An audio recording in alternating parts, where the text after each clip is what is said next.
उठावाची कारणं होती. आणि आज आपण त्याचा पुढचा भाग पाहणार आहोत. त्याच्यामध्ये आज आपण 1857च्या उठावाची वाटचाल पाहणार आहोत. 1857च्या उठावाची वाटचाल.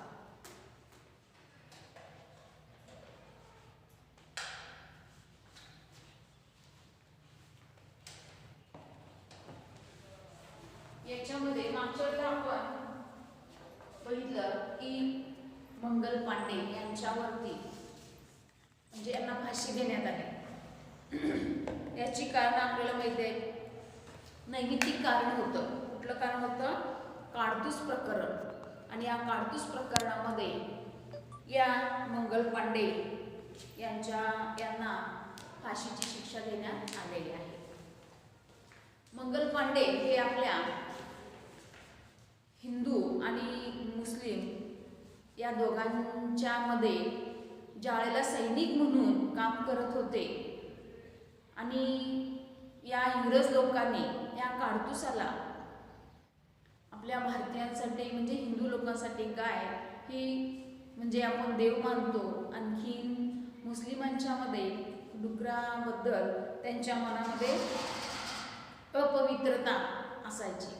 मग या काडतुसांना त्यांच्याच या प्राण्यांचं काय लावलेलं होतं? चरबी लावलेलं. आणि ही चरबी ते काडतूस खोलत असताना तोंडानं किंवा दातानं खोडायचं अशी त्यावेळेला त्या ब्रिटिश साम्राज्यामध्ये असलेली पद्धत होती. हे ज्यावेळेला समजलं त्यावेळेला भारताने म्हणजे भारतामध्ये हिंदू आणि मुस्लिम या दोघांना त्याबद्दल थोडंसं म्हणजे इतकी वाईट असं वाटलं की हे अयोग्य आहे. आणि हे अयोग्य आहे असं असताना त्याच्यामधलाच मंगल पांडे हा शूर, तरुण, उत्साही असा होता. आणखीन बंडाची तारीख 31 ठरलेलीच होती.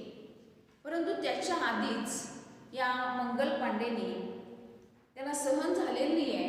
तो अधिकाऱ्यांच्यावरती गोळ्या झाडलेल्या आहेत. आणि त्याच्यामध्ये 2 इंग्रज अधिकारी ठार झालेले.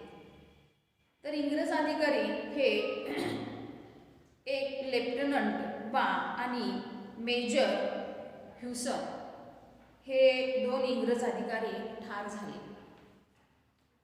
आणि त्याचा ठार झाल्यानंतर या आपल्या मंगल पांडे यांना पकडण्याची कोणाची तयारी नव्हती. तरी सुद्धा शेवटी इंग्रजांच्या घोडदलाने मंगल पांडे यास घेराव घातला व त्यांना पकडलेला आहे. आणि पकडून 8 एप्रिल 1857 मध्ये या मंगल पांडे यांना फाशी देण्यात आलेली आहे. आता ही गोष्ट भारतभर पसरली आणि काय झालेलं आहे? मंगल पांडे यांच्या बलिदानाचा सूड उगवण्यासाठी याच दिवसापासून नियोजित तारखेआधीच ठिकठिकाणी या उठावास सुरुवात झालेली आहे.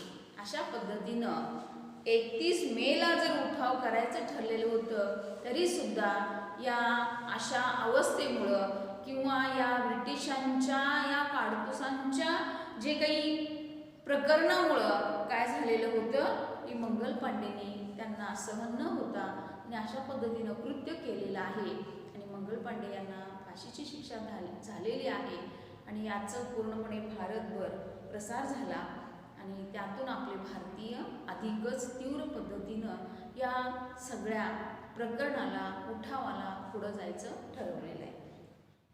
तर 1857च्या उठावाची पुढे वाटचाल कशी झाली हे आता आपण पाहणार आहोत. आता याच्यामध्ये पुढे वाटचाल करत असताना अजून काही गोष्टी कशा घडत गेल्या, कशा पद्धतीने याचा प्रसार होत गेला हे आता आपण पाहणार आहोत. तर मंगल पांडे यांच्या बलिदानानंतर भारतात नियोजित वेळेपूर्वीच ठिकठिकाणी उठाव सुरू झालेले आपल्याला सांगता येतील. आणि या उठावांचा विस्तार उत्तरेकडे जास्त झाला. हा जो काही उठाव होता त्याचा विस्तार उत्तर या भागाकडे जास्त झालेला आपल्याला दिसून येतो. पहिल्यांदा उठावामधलं आणि उत्तरेकडील भाग मिरज,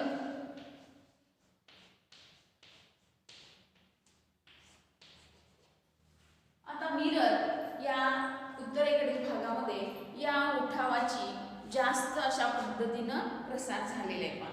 9 मे 1857 रोजी मिरज येथील छावणीत असंतोषाचा पहिला भडका उडून छावणीतील 85 शिपायांनी इंग्रजी अधिकाऱ्याकडून काडतुसे स्वीकारण्यास नकार दिलेला आहे. म्हणजे जे काही आपले सैनिक होते, भारतीयच सैनिक होते आणि या लोकांना जे काडतूस देण्यात आलेलं होतं ते त्यांनी काडतूस घ्यायला नकार दिलेला आहे. आणि त्याच्यामध्ये जवळजवळ 85 इतके शिपाई होते. त्याच्यानंतर या शिपाईने लष्करी नियमांचा भंग केला असं या ब्रिटिश अधिकाऱ्यांनी त्यावेळेला वर्तवलं आणि म्हणून त्यांनी प्रत्येकी 10 वर्षे सक्त मजुरीची या लोकांना शिक्षा दिली.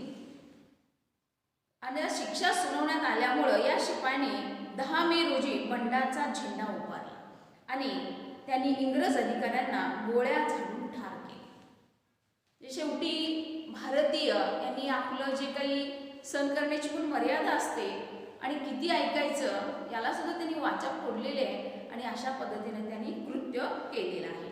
त्यानंतर शिपायांनी तुरुंग फोडून तुरुंगातील आपल्या बांधवांना मुक्त केलेलं आहे. म्हणजे या शिपायांनी शेवटी पुढचं पाऊल उचललेलं आहे आणि एकीमुळं त्यांनी काय केलेलं आहे, तुरुंगामध्ये आपले भारतीय जे काही त्यांनी डांबून ठेवले होते त्यांना सुद्धा त्यांनी बाहेर काढलेलं आहे. मिरज छावणीवर बंडवाल्यांनी आपले वर्चस्व प्रस्थापित केले. म्हणजे आपल्या या लोकांनी आपलं वर्चस्व निर्माण केल्यामुळं या ब्रिटिशांचं काही त्यावेळेला चाललं नाही. आपण बंड केल्यानंतर पुढे काय करायचे याचा विचार नसल्याने बंडवाल्यांना संभ्रम पडला. आता एवढं केलेलं आहे, आता पुढं काय करायचं याची कल्पना नव्हती किंवा याची त्यांनी कोणाला कल्पना दिली नव्हती. त्यामुळे पुढचं कार्य त्यांना करत असताना ते थोडंसं संभ्रमावस्थेत दिसून आले आणि या बंडवाल्यांनी दिल्लीकडे कूच करण्याचं ठरवलेलं आहे. हळूहळू दिल्लीकडे हे गेलेले आहे आणि हिंदुस्थानची राजधानी म्हणून पूर्वीपासून दिल्लीला महत्त्व असल्यामुळे बंडवाल्यांची आधी दिल्ली घेण्याचं त्यांनी ठरवलं. अशा पद्धतीनं या भारतीयांनी पुढचं पाऊल उचललेलं आपल्याला सांगता येईल. त्यानंतर दुसरं उत्तरेकडील भाग म्हणजे दिल्ली.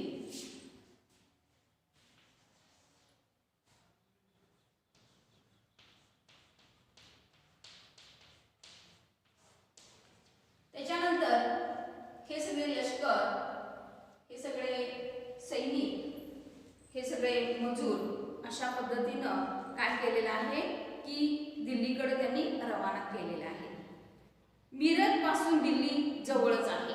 आता मिरज नंतर दिल्ली मिरज पासून जवळ आहे.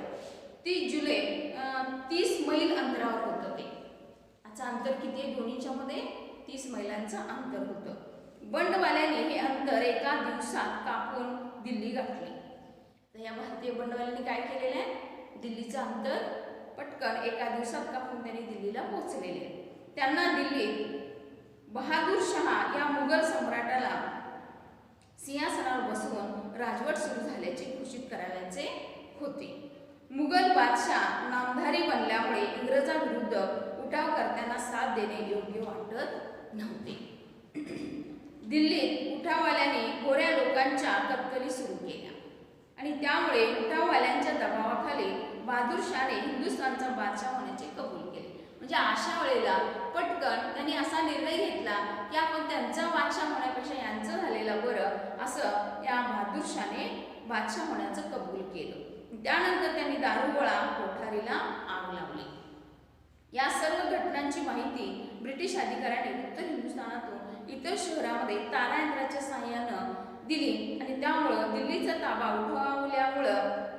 उठाव म्हणजे तो ताबा गेल्यामुळं त्यांची बहादूर शहाला हिंदुस्थानचा बादशाह म्हणून त्यांनी जाहीर केलेला आहे.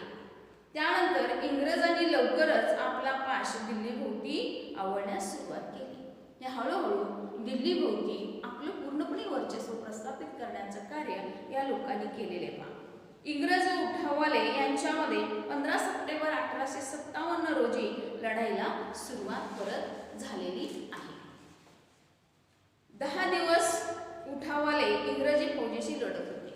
आपले जे काही उठाव करायचा होता त्याच्यामध्ये भारतीय आणि इंग्रज यांच्यामध्ये मोठ्या प्रमाणात लढाई चालू झालेली होती. 10 दिवस हे कार्य सुरू होतं. मात्र फार काळ त्यांना दिल्ली आपल्या ताब्यात ठेवता आली नाही. पंजाबी, गुरखा, शीख या जातीच्या लोकांनी इंग्रज फौजामधून मोठा पराक्रम गाजवून दाखवला आणि लॉर्ड कॅनिंग आणि निकोल्सन यांच्या नेतृत्वाखाली इंग्रजांच्या फौजेने दिल्लीत लुटालूट, जाळपोळ, कत्तली केल्या आणि दिल्लीच्या बादशाहाची स्थिती फारच दयनीय झाली.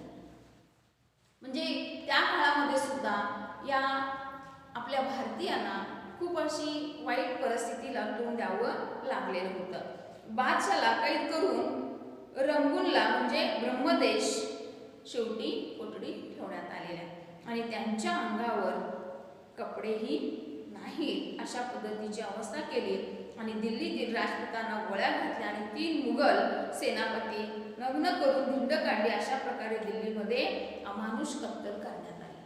शेवटी दिल्लीमध्ये या आपल्या उठावाविरुद्ध किंवा उठाव करण्यासाठी भारतीयांनी केलेलं जे काही कृत्य होतं त्याच्याबद्दल या लोकांनी मनात चीड निर्माण करून अजूनच वाईट अवस्था आपल्या भारतीयांची करून सोडली होती. त्यानंतर कानपूर.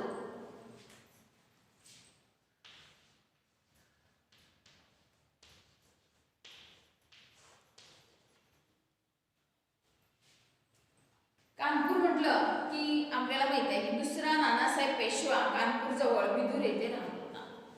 नानासाहेब पेशवे हे कानपूर जवळील बिदूर या गावामध्ये ते राहत होते.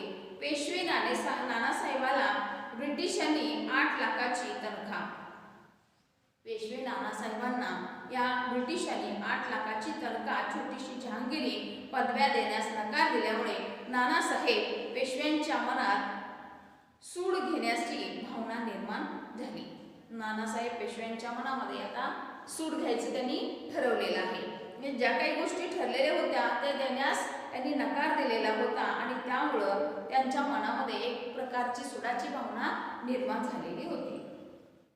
परंतु इंग्रजांचे सामर्थ्य प्रचंड आहे याची जाण असल्यामुळे त्यांनी तुर्तास काही न करता गप्प बसण्याचे ठरवले. आता इंग्रजी साम्राज्य मोठं आहे त्यामुळे आपल्याला टिकाव लागणार नाही, त्यामुळे त्यांनी शांत बसण्याचाच विचार केलेला आहे. मीरत येथील शिपायांनी उठावास सुरुवात करून दिल्लीवर चाल केली तेव्हा त्याला सूड घेण्याची संधी मिळाली असे वाटू लागले. शेवटी 5 जून 1857 रोजी एका गोऱ्या इंग्रज शिपायाने हिंदी शिपायावर गोळी झाडली. त्यातून शिपायामध्ये उद्रेक झाला.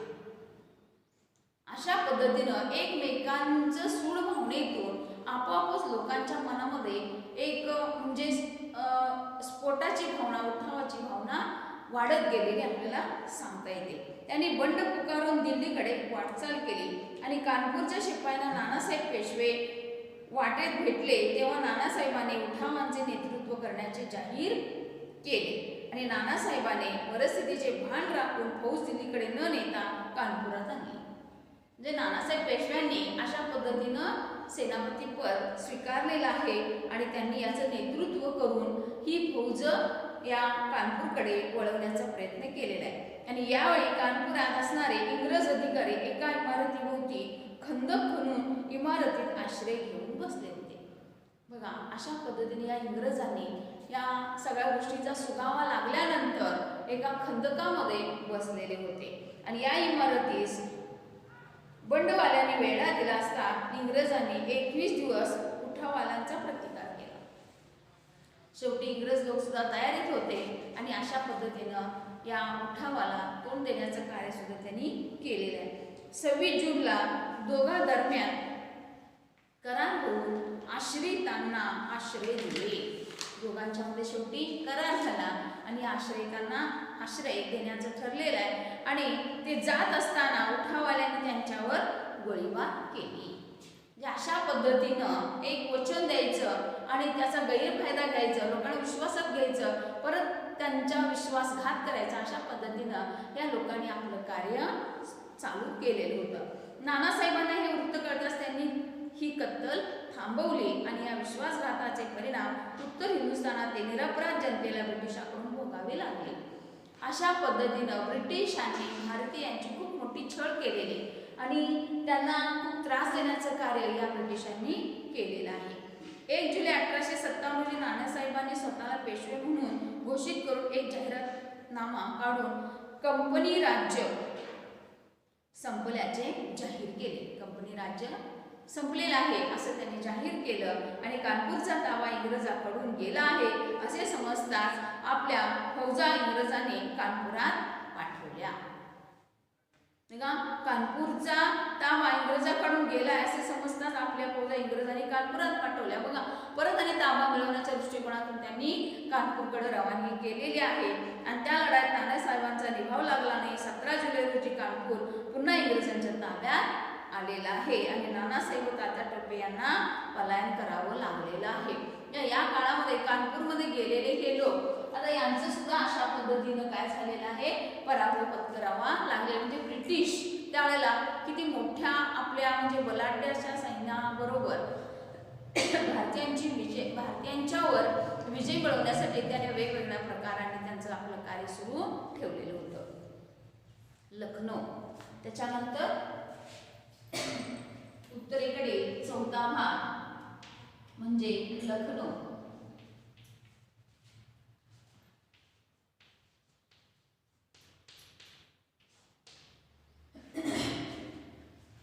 हळूहळू कानपूर पासून लखनौकडे त्यांनी आपलं लक्ष वेधलेलं आहे. लखनौ ही अवधच्या राजधानीचे ठिकाण असल्याने तेथे उठावाचा प्रसार मोठ्या प्रमाणावर झालेला दिसून येतो.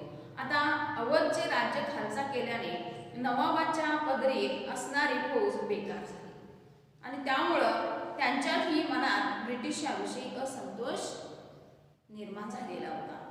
30 मे 1857 रोजी अवध येथेही बंडाचा झेंडा फडकला आणि अवधच्या उठावात सर्व वर्गातील लोक समाविष्ट झालेले दिसून येतात.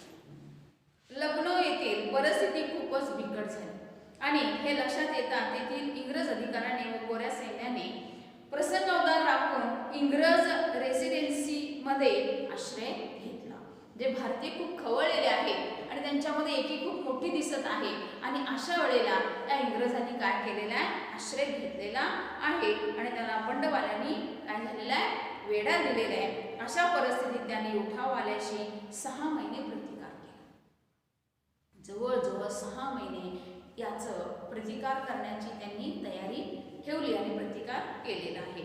अवधच्या उठावाचे नेतृत्व नवाबांची बेगम हजरत महल हिने केलेलं आहे आणि त्यानंतर उठाव झाल्याबरोबर तिने आपल्या अल्पवयीन मुलाला गादीवर बसून कंपनी राज्य नष्ट झाल्याचे घोषित केले. कंपनी राज्य आता नष्ट झालेलं आहे असं त्यांनी घोषित केलेलं आहे आणि ऑस्ट्रम व हॅवलॉक या सेनानींच्या नेतृत्वाखाली सप्टेंबर 1857 मध्ये लखनौवर चाल केली. त्यानंतर लगेच कॅम्पबेलच्या नेतृत्वाखाली 20,000ची फौज लखनौकडे आली आणि दोघांनी मिळून 22 मार्च 1858 रोजी लखनौमधील उठावाचा बिमोड केलेला आहे. अशा पद्धतीने उत्तरेकडे चाललेली ही वाटचाल कशा पद्धतीने होत गेली हे आपल्याला पाहता येईल. त्यानंतर बिहार.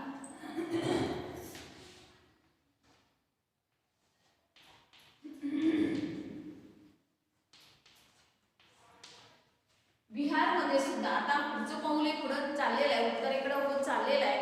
अशा पद्धतीनं आता बिहारकडे ही लोक वळलेली आपल्याला सांगता येईल. बिहारमधील पाटण्याजवळील दानापूर या ठिकाणी ब्रिटिश फौजेत हिंदी लोकांची फौज होती. बघा, ब्रिटिशमध्येच आपले हिंदी लोक सुद्धा त्यांनी काय केलं होतं, एक कामगार किंवा एक सैनिक म्हणून आपल्या भारतीयांना त्यांनी त्याच्यात सामील करून घेतलेलं होतं. उठाववाल्यांच्या बातम्या ऐकून ही फौज देखील उठाव करू शकेल या भीतीने लॉयड यांनी या शिपायांची शस्त्रे काढून घेण्याचे ठरवले. बघा, भारतीयांची जी काही शस्त्र होती ती त्यांनी काढून घेण्याचं ठरवलेलं आहे. हुकुमाप्रमाणे शस्त्रे ठेवीत असताना ब्रिटिश फौज तेथे आली. निशस्त्र शस्त्र करून लॉईड आपली कत्तल करील या भीतीने त्यांनी पुन्हा शस्त्रे उचलली व गोऱ्या फौजेवर गोळीबार करून बिहारमध्ये उठावास सुरुवात केली. म्हणजे भारतीय सुद्धा आपल्यावरती होणारा अन्याय सहन करत नव्हते. त्यांना सगळ्या गोष्टी समजत होत्या, तरी सुद्धा या अधिकाऱ्यांच्या पुढे आपण कमी आहोत, आपला टिकावं लागत नाही, तरी सुद्धा त्यांनी काय केले, धाडस करून अशा पद्धतीनं कृत्य करायला त्यांनी सुरुवात केलेली आहे. बिहारमधील जगदीशपूर येथे कुंवर सिंह या वृद्ध जमीनदार शिपायांच्या उठावाचे नेतृत्व करीत होता. हा काय करत होता, जमीनदार या उठाव जो होता त्याचं नेतृत्व तो करत होता. कुंवर सिंहाने उठावादरम्यान असामान्य शौर्य दाखवले आणि 1898 मध्ये त्यांचा मृत्यू झाल्यानंतर अमरसिंह या त्यांच्या भावाने लढा पुढे चालू ठेवला, परंतु त्यालाही यश आलेलं नाही. म्हणजे शेतकऱ्यांनी सुद्धा अशा प्रकारे या बंडाला किंवा या उठावाला तोंड देण्यामध्ये खूप मोठा सहभाग दिलेला आपल्याला सांगता येईल. त्यानंतर झाशी.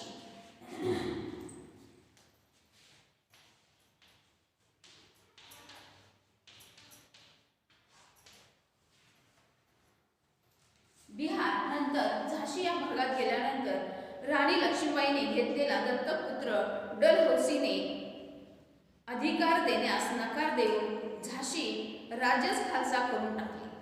बघा, राणी लक्ष्मीबाईने घेतलेल्या दत्तक पुत्रास डलहौसीने अधिकार देण्यास नकार दिला आणि त्यामुळे काय झालेलं आहे की झाशीनं आपलं राज्यच खालसा करून टाकलेलं आहे. आणि उठावाच्या बातम्या ज्यावेळी झाशीमध्ये येऊन धडकल्या त्यावेळी 5 जून 1857 रोजी झाशीमधील हिंदी शिपायांनी इंग्रज अधिकाऱ्यांची कत्तल करायला सुरुवात केली आणि झाशीची राणी या उठावात भाग तिनं घेतलेला नाहीये, तर इंग्रजांनी झाशीचा कारभार राणीकडे सुपूर्द केला आणि मात्र हा डाव ब्रिटिशांनी विचारपूर्वक टाकलेला दिसून येतो. म्हणजेच काय, झाशीची राणी होती, तिचं पूर्णपणे डाव कोणाकडे दिलेला आहे, हा कारभार राणीकडे सुपूर्द केलेला आहे. म्हणजे इंग्रजांनी झाशीचा जो कारभार होता तो राणीकडे सुपूर्द करून ब्रिटिशांनी काय केलेलं आहे, विचारपूर्वक हा त्यांनी एक गेम खेळलेला आहे आणि ते झाशीशी योजनाबद्ध लढा देण्याची तयारी करीत होते. म्हणजे झाशीची राणी इतकी शूर असताना तिला कशा पद्धतीने आपल्याकडे ओढून घेता येईल याचा पूर्ण विचार या इंग्रजांनी ब्रिटिशांनी केलेला आपल्याला दिसून येतो. राणी आणि इंग्रजांमध्ये संबंध झपाट्याने बिघडू लागले.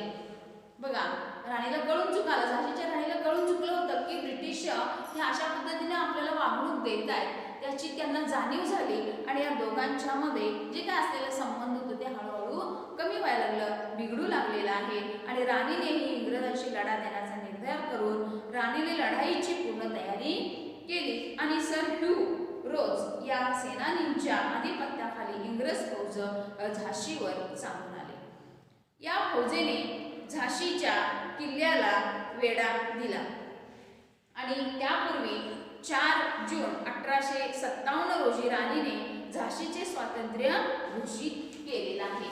अशा पद्धतीनं राणीनं जे काय आपलं झाशीचं राणीपद आहे ते त्यांनी काय केलेलं आहे, घोषित केलेलं आहे असं आपल्याला सांगता येईल. म्हणजे ही झाशी अशा पद्धतीनं आपलं कार्य पुढे चालू ठेवलेलं होतं. इंग्रजांची 12 नंबरची देशी फौज तिला देऊन 1 एप्रिल रोजी तात्या टोपेंची फौज जी होती ती फौज काय झालेली आहे, याच्यामध्ये नवाब व इतर बंडवाले नेते मिळाले आणि त्यांनी या कार्याला काय केलेलं आहे, घोषित करून हे कार्य राणी व इंग्रज यांच्या 2 लढाया होऊन दोन्ही लढाईत राणीचा पराभव करण्यात आलेला आहे आणि लक्ष्मीबाई व तात्या टोपे यांनी ग्वालेरला पलायन केलेलं आहे. तेव्हा जनरल स्मिथ सर ह्यू रोजच्या मदतीला येऊन त्यांनी ग्वालेरवर हल्ला केलेला आहे आणि राणीच्या सैन्याला चारी बाजूनी इंग्रजी फौजेचा वेढा बसला आणि या लढाईत राणीचा जून 1858 मध्ये मृत्यू झालेला आहे. अशा पद्धतीने झाशीची राणीने सुद्धा आपलं कार्य कमी न करता या इंग्रज सत्तेला तोंड देण्याचं कार्य करून शेवटी त्यांचं शेवट झालेला आहे. आता इतर ठिकाणचे उठाव, झाशी नंतर इतर ठिकाणचे उठाव.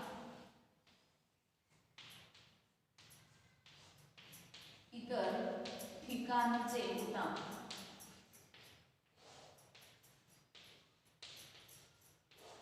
आता इतर ठिकाणी म्हणजेच काय, कोणकोणत्या ठिकाणी अजून उठाव झालेले आहे हे आपल्याला इथं सांगता येईल. 4 जून 1857 रोजी उत्तर प्रदेशातील बनारस प्रदेशातील उठाव उद्रेक झाला. म्हणजे उठावाचा स्फोट झालेला आहे आणि यावेळी येथील लोकांची घरे अतिशय क्रूरपणे जाळण्यात आली.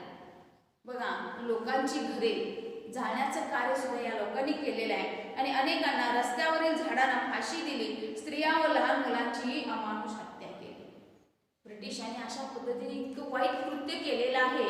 या 1857च्या काळामध्ये खूप मोठ्या प्रमाणामध्ये लहान मुले, स्त्रिया यांची सुद्धा त्यांनी हत्या केलेली आहे. अलाहाबादलाही उठावाचे लोण पसरले आणि तेथील उठाववाल्याने शहरांचा ताबा घेतला व तेथे असणाऱ्या ब्रिटिश लोकांना ठार मारून टाकले. अलाहाबादचा किल्ला ब्रिटिशांच्याकडे राहिला. तेथे ब्रिटिशांची अनेक माणसे आश्रयास होती आणि किल्ल्याचे रक्षण एक शीख तुकडी करीत होती आणि 17 जूनला कर्नाटकातील बनारसचा उठाव दडपून अलाहाबाद आला होता. तेव्हा इंग्रज फौजेने हिंदी जनतेवर फार अत्याचार केले आणि 600 हिंदी लोकांची कत्तल केली. कत्तल करणे म्हणजे किती वाईट गोष्ट आहे आणि हे करायला या म्हणजे ब्रिटिशांनी मागे पुढे न पाहता भारतीयांचे खूप हाल केलेले आपल्याला दिसून येतं. नागपूर येथे ब्रिटिश लवकरच सावध झाल्याने उठाव बसला. नागपूरमध्ये सुद्धा काय झालेलं आहे, ब्रिटिश लोक लवकरच सावध झाले की जेणेकरून भारतीय आपल्यावरती काय हल्ला करतील हे सांगता येण्यापूर्वीच त्यांनी स्वतः हुशार किंवा लवकर सावध झाले आणि त्यामुळे काय झालेलं आहे, नागपूरची राणी माकाबाईने उठाववाल्यांना साथ न दिल्याने नागपुरातील उठाव यशस्वी झाला नाही. अशा पद्धतीनं त्या काळच्या स्त्रियांनी सुद्धा मोठ्या प्रमाणामध्ये या उठावाला कशा पद्धतीनं तोंड दिलेलं आहे हे आपल्याला सांगता येईल. त्यानंतर 1857च्या उठावातील महिलांचा सहभाग. महिला देखील या 57च्या उठावाला म्हणजे स्वतःहून भाग घेतलेला आपल्याला सांगता येईल. एक अत्यंत उठावदार व नेत्रदीपक पैलू म्हणजे यात व्यक्त झालेले भारतीय महिलांचे लोकोत्तर व भव्योत्तर कर्तृत्व, शौर्य, मांगल्य, त्याग, औदार्य, नीतिमत्ता, रणनैपुण्य, मुत्सद्देगिरी, नेतृत्व या दुर्मिळ वैशिष्ट्याने भारतीय महिलांचं स्वातंत्र्यपूर्व सत्वपूर्ण असं बहुगुणी ऐश्वर्य संपन्नता उत्कटतेने प्रत्ययाला आलेले आपल्याला दिसून येते. जे भारतीय स्त्रियांचं पूर्णपणे गुणगान कौतुक कसं केलेलं आहे हे आपल्याला यामध्ये सांगता येईल. बघा, शौर्य आहे त्यांच्यामध्ये, त्यानंतर मांगल्य आहे, त्याग आहे, औदार्य आहे, नीतिमत्ता, रणनैपुण्य, मुत्सद्देगिरी, नेतृत्व या दुर्मिळ वैशिष्ट्याने अशा भारतीय महिलांचं पूर्णपणे इथं काय केलेलं आहे, ऐश्वर्य संपन्न अशा या स्त्रिया आपल्याला त्या काळामध्ये म्हणजे हिरिरीनं भाग घेतलेला सांगता येईल. आणि या उठावातील झाशीची राणी, अवधची बेगम, हजरत महल, दिल्लीचा सम्राट बहादूर शाहची बेगम झीनत महल यांची नावे प्रामुख्याने इथं घेतली जातात. तसेच झलकारी ही एक लक्ष्मीबाईची विश्वासातील सेविका. अशा पद्धतीने या महिलांनी सुद्धा या उठावामध्ये अगदी स्वतःहून भाग घेतलेला आहे असं आपल्याला सांगता येईल. या 1857च्या उठावाला कशा पद्धतीनं वाचा फुटली, तेव्हा उठाव होणारच होता, पुढे होणार होता आणि तो उठाव अलीकडे झालेला आहे आणि त्यासाठी कशा पद्धतीनं हा पसरत गेलेला आहे याच्यावरती या मंगल पांडेंनी कशी सुरुवात केलेली आहे हे सगळं आपल्याला सांगता येईल. म्हणजेच काय तर भारतीयांच्या मनामध्ये सुद्धा या ब्रिटिश लोकांची जी काही वागण्याची वृत्ती होती, पद्धती होती, ही जाणीव होऊन सुद्धा ते सहन करत त्यांच्याशी 2 हात करत होते आणि ब्रिटिशाविरुद्ध लढाया करत होते, कत्तलखाने करत होते. या सगळ्या गोष्टी आपल्याला 1857च्या बंडामध्ये किंवा उठावामध्ये सांगता येईल. यानंतर 1857च्या अपयशाची कारणे आपण पाहणार आहोत. अशा पद्धतीनं या सगळ्या गोष्टी घडत असताना उत्तरेकडील भागाकडे अशा पद्धतीने ही उठावाची पूर्णपणे पसरत गेलेली जी काही माहिती होती ती हळूहळू वाढत गेलेली आहे आणि शेवटी त्याचा परिणाम काय झालेला आहे हे बघूया. तर 1857च्या अपयशाची कारणे. 1857च्या अपयशाची कारणे. 1857च्या उठावाच्या अपयशाची कारणे. अपयशाची कारणे. कारण काय होतं, अपयश का आलं हे आता आपण याच्यामध्ये पाहणार आहोत. अशा पद्धतीने जरी उठाव पसरत गेला असला तरी त्याच्यामध्ये थोडंसं अपयश पण येत गेलं.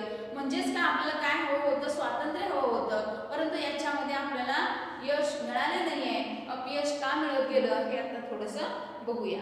तर याच्यामध्ये 1857 मध्ये भारतीय आणि इंग्रज सत्तेविरुद्ध फार मोठा उठाव करून काही काळ इंग्रजांच्या तोंडचे पाणी पळवले होते. म्हणजे इंग्रजांना घाबरवून सोडलेले होते. परंतु अखेरीस इंग्रजांनी भारतीय क्रांतिकारकांचा पराभव केलेला आहे.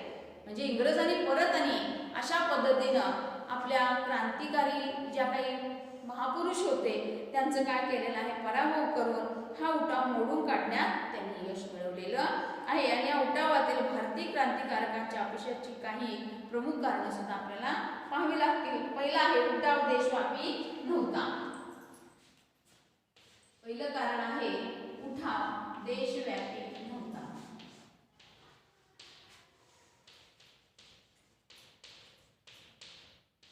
देशव्यापी नव्हता. हा उठाव पूर्णपणे देशभर व्यापलेला नव्हता. त्यामुळे त्याचं काय म्हणजे का अपयश कसं येत गेलं, तर हा उठाव पूर्णपणे देशव्यापी नसल्यामुळे काही ठिकाणी कशा पद्धतीनं या इंग्रजांनी त्याचा फायदा घेतलेला आहे. तर 1857च्या प्रक्षोभ एकाच वेळी सर्व भारतात घडून आला असता तर इंग्रज गोंधळले असते. परंतु हा उठाव सर्वत्र एकाच वेळी घडलेला नव्हता व त्यांना भारतीयांचा पराभव करता आला नसता. हा उठाव देशव्यापी नव्हता. भारतातील जवळजवळ एक षष्ठांश भूभाग उठाव याच्यामध्ये झालेला होता. म्हणजेच काय, स्थूल मानाने फक्त 1/6 लोकांनीच या उठावात भाग घेतला होता. पूर्ण 100% लोकांनी या उठावामध्ये भाग घेतलेला नव्हता. आणि या उठावात नर्मदेच्या दक्षिणेकडील प्रदेश, पंजाब, राजपुताना, बंगालचा पूर्व भाग हे सर्व प्रदेश शांत होते आणि शीख, गुरखे तटस्थ होते. म्हणजे या भागामध्ये या उठावाचं कोणत्याही प्रकारची म्हणजे लाट किंवा माहिती या लोकांना मिळालेली नव्हती. त्यामुळे ते शांत होते.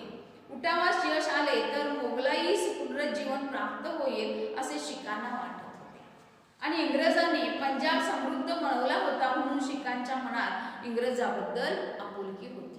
बघा, पंजाब हे शीख लोकांचं पूर्णपणे त्या भागामध्ये शीख लोक असल्यामुळं पंजाबचं पूर्णपणे त्यांनी काय केलेली होती, प्रगती केली होती. त्यामुळे इंग्रज लोकांच्या विरुद्ध हे पंजाब लोकांनी काय केलेलं होतं, जे उठाव केलेला नव्हता ते थोडा वेळ शांत बसलेले होते. आणि इंग्रजांनी पंजाब समृद्ध बनवला होता म्हणून शीखांच्या मनात इंग्रजाबद्दल आपुलकी निर्माण झाली होती. नानासाहेब पेशवा बंडात सामील होता तरी महाराष्ट्र शांत होता. छत्रपतींची गादी पेशव्यांनी बळकावल्यामुळे मराठा सरदारात पेशव्याबद्दल आकस होता.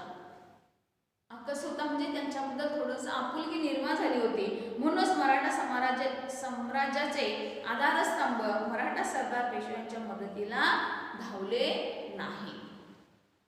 म्हणजेच काय, हा या ठिकाणी देशव्यापी नसल्यामुळं तिथं या लोकांनी काय केलेलं आहे, इंग्रजांच्या विरुद्ध कोणत्याही प्रकारचं उठाव किंवा बंड केलेलं नाहीये. आणि त्यामुळं काय झालेलं आहे, इथं अपयश आलेलं आहे. त्यानंतर समान उद्दिष्टांचा अभाव. पुढचा मुद्दा आहे तो म्हणजे समान उद्दिष्टांचा अभाव.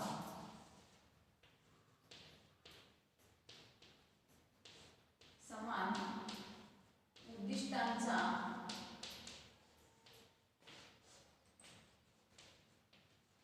उद्दिष्ट सर्वत्र सारखी नव्हती, समान नव्हती.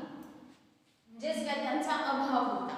आणि त्यामुळं काय झालं बघा, आसामच्या उठावात सहभागी झालेल्या क्रांतिकारकाकडे समान उद्दिष्टांचा अभाव असल्यामुळं त्यांच्यातील प्रत्येक जण वेगवेगळ्या उद्देशाने उठावात सहभागी झाला होता. आता उद्देश वेगवेगळे होते आणि त्या उद्देशाने त्यांनी सहभाग झाले. उदाहरणार्थ संस्थानिक आपल्या संस्थानांच्या स्वातंत्र्याचे रक्षण करण्यासाठी, इतर लष्करातील सैनिक त्यांच्यावर होत असलेल्या अन्यायाचा प्रतिकार करण्यासाठी इंग्रजांविरुद्ध लढत होते. ते त्यांच्यावर होणारे अन्याय ते अन्याय दूर करण्यासाठी ते इंग्रजांविरुद्ध लढत आहेत असं त्यांची समजूत झाली. तर काही जण आपल्या धर्माच्या रक्षणासाठी उठावात सहभागी झाले होते.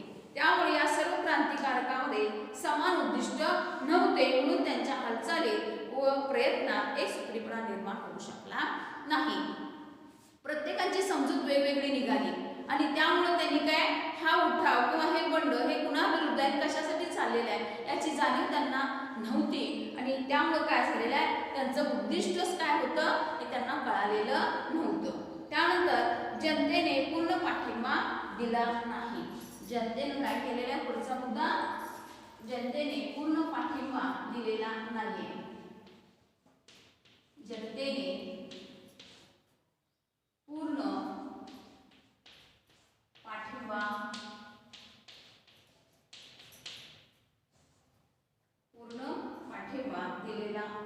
दिला नाही. पूर्ण पाठिंबा दिला नाही.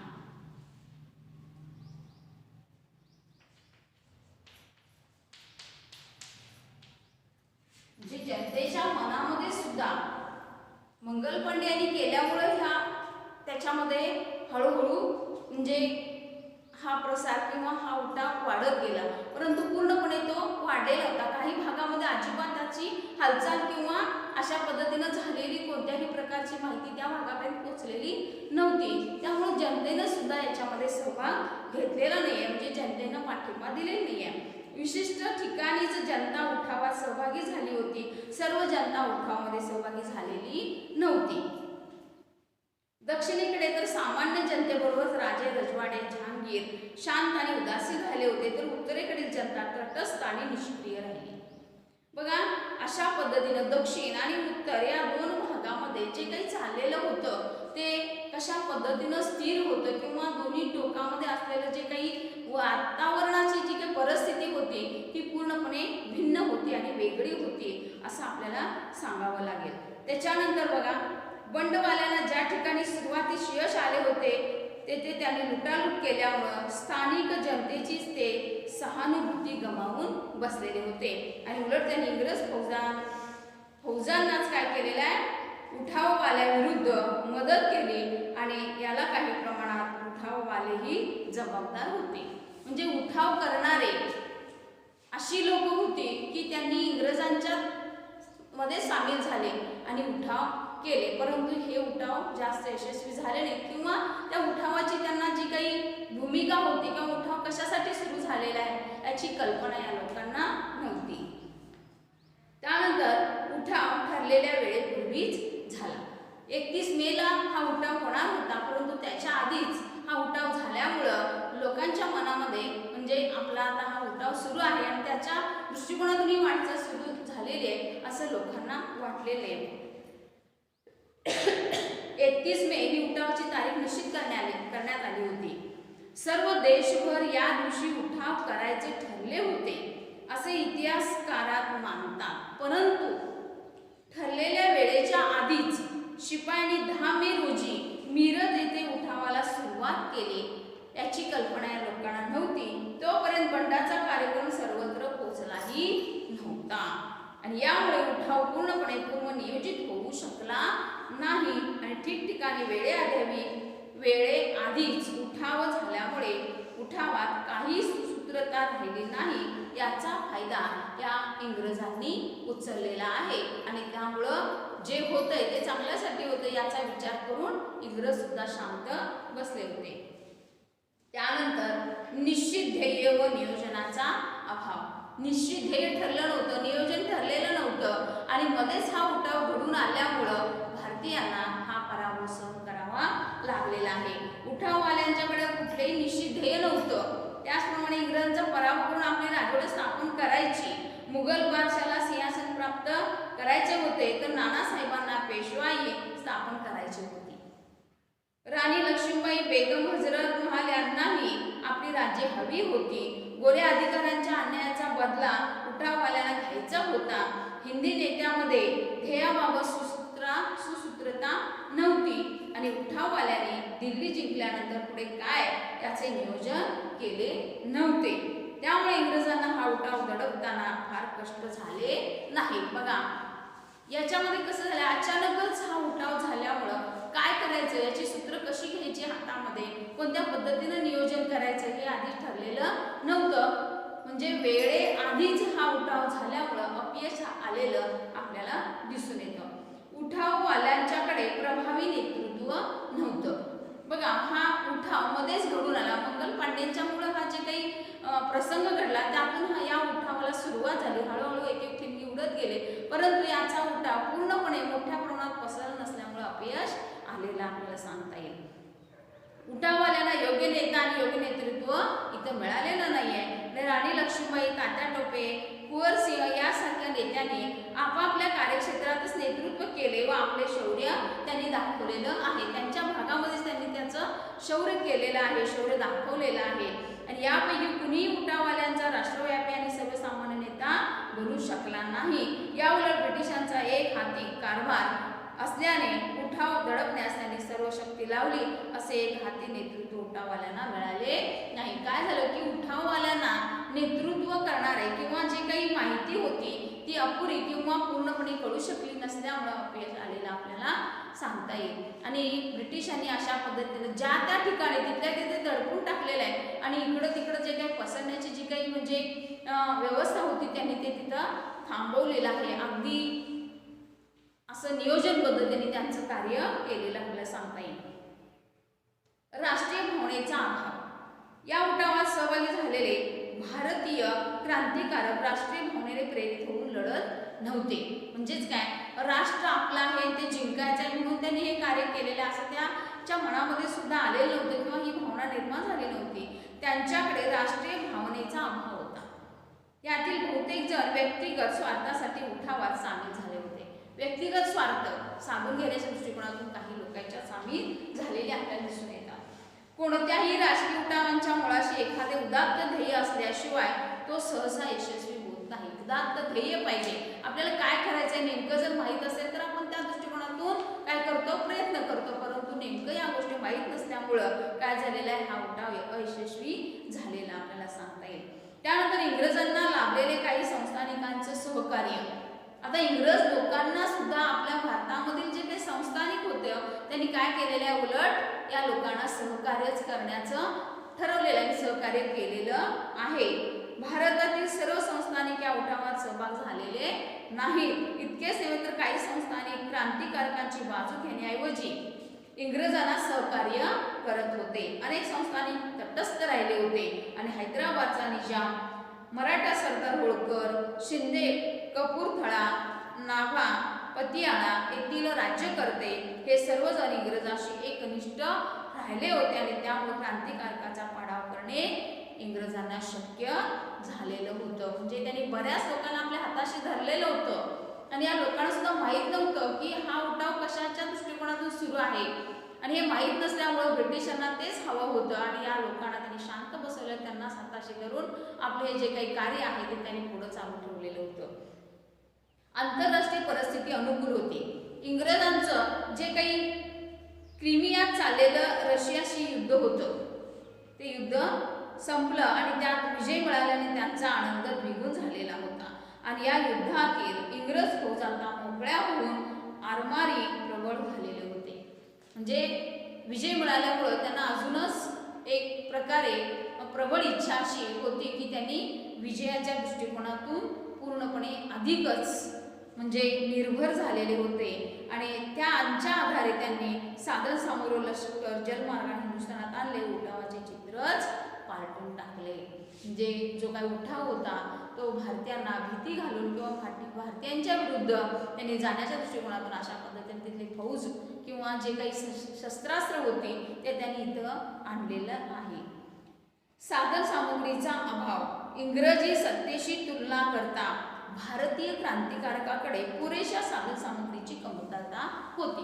भारताकडे अशा पद्धतीनं जी काही सामग्री शस्त्रास्त्र असायची ती कमी प्रमाणात होती आणि ती कमी असल्यामुळं भारतीय लोक अशा या इंग्रजांच्या जे काही त्यांची जी काही प्रतिकार शक्ती होती त्याला भारतीय लोक कमी पडत होते. ब्रिटिशांच्याकडे प्रगत व आधुनिक बनावटीची शस्त्रास्त्रे मोठ्या प्रमाणात होती आणि भारतीय क्रांतिकारकाकडे त्या तोडीची शस्त्रास्त्रे नव्हती आणि ब्रिटिशांच्या विशाल साम्राज्यामुळे त्यांना अन्य प्रकारच्या साधनसामुग्रीची उणीव भासली नाही.